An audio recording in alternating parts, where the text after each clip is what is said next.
दोस्तों, आपका एक बार फिर से स्वागत है मेरे चैनल इंग्लिश एक मजबूरी में। बड़ा दुख के साथ कहना पड़ रहा है दोस्तों कि आप लोग मेरा चैनल देखते तो हैं, सब्सक्राइब करते हैं, लेकिन मेरा जो एम था कि आप इससे कुछ सीखें, कुछ गेन करें, लेकिन वो आप गेन नहीं कर रहे हैं। आप सिर्फ बस लाइक और कमेंट कर देते हैं। दोस्तों, मैं चाहता हूं कि आप पूरी वीडियो देखें, उससे कुछ सीखें, कुछ आपको कुछ ना कुछ सीखने को। आपने शायद गौर नहीं किया होगा, कुछ जो मेरे सब्सक्राइबर थे उन्होंने गौर किया होगा कि कल जो मैंने वीडियो डाली थी उसमें मैंने कितने अच्छे एग्जाम्पल दिए थे, ऐसे एग्जाम्पल दिए थे जो आप हमेशा याद रख सकते हैं। आज मैं फिर से जो आपको वीडियो दिखाने जा रहा हूँ उसके में जो फिर से एग्जाम्पल दिखाने जा रहा हूँ, जो एक ऐसा टॉपिक जो सबको प्रॉब्लम करता है।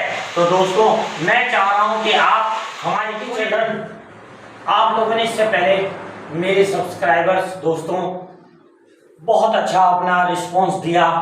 आज हम जो है 500 के अराउंड पहुंचने वाले हैं। ये आपका ही एक प्यार है।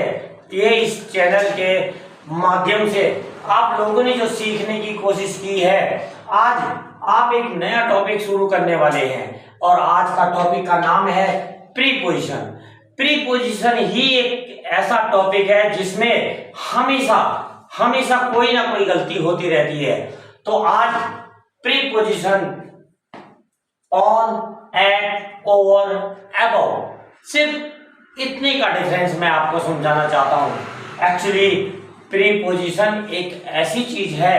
अब सपोज मान लीजिए हम पर शब्द की इंग्लिश लिखने जा रहे हैं, तो पर शब्द के लिए ही ये सारी चीजें आती है, लेकिन पर शब्द के लिए ये सारी चीजें कहाँ आती हैं? मैं आज आपको एक चार्ट बना के दिखा रहा हूं बच्चों। एक ध्यान से आप इस चार्ट को देखिए। ये एक ऐसा चार्ट है जिसके बेस पर आप बहुत सारी चीजें समझ सकते हैं। सपोज करें एक ये टेबल है। मैं ड्राइंग का टीचर नहीं हूं इसलिए मैं टेबल बहुत अच्छी नहीं बना सकता, लेकिन सपोज ये एक टेबल है। हमने एक टेबल बनाया, टेबल के ऊपर कोई चीज रख दी, जैसे suppose your book is on the table. Okay, तो अगर मान लीजिए कोई चीज दूसरी चीज के ऊपर है तो हम ऐसी कंडीशन में ऑन का यूज कर सकते हैं, लेकिन तभी कर सकते हैं जब एक चीज दूसरी चीज के ऊपर है और दोनों आपस में टच है।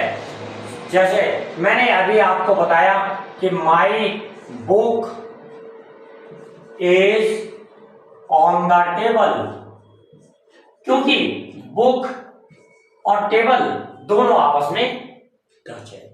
ऐसी कंडीशन में हमने ऑन लिख दिया।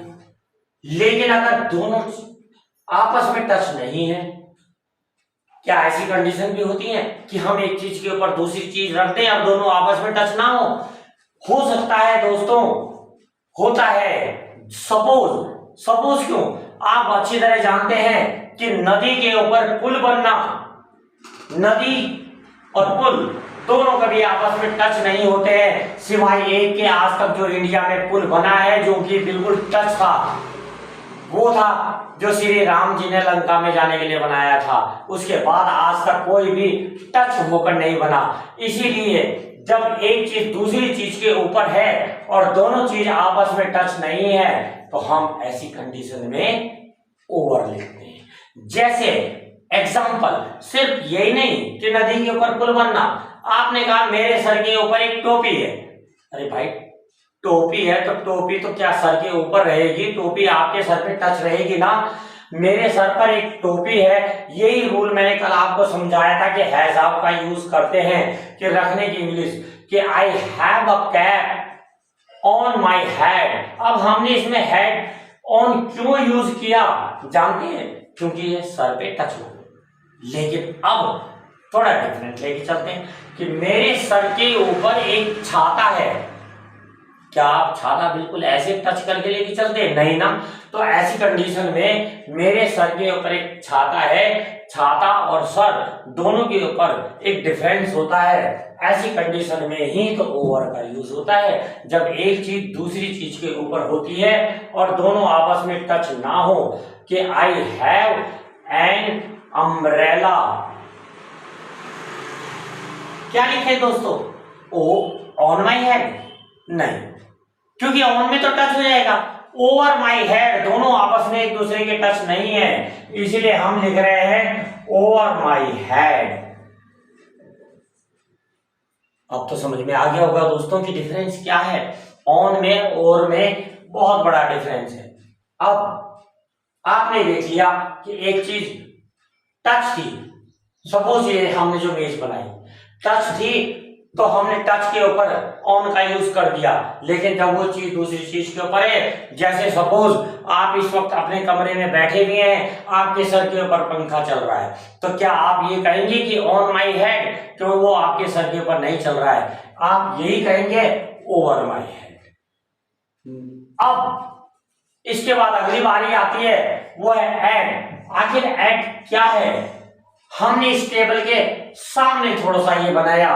एट का मतलब है कि जब हम फेस टू फेस कोई काम कर रहे हैं, यानी आमने सामने काम कर रहे हैं। एक सेंटेंस जो मैं यहाँ गलत लिख रहा हूं, ध्यान से देखना दोस्तों, मैं बहुत गलत सेंटेंस लिख रहा हूं, और अक्सर यही सेंटेंस है जो आमतौर पे सब लोग बोलते हुए दिखाई देते हैं। A man is standing, a man is standing on the gate.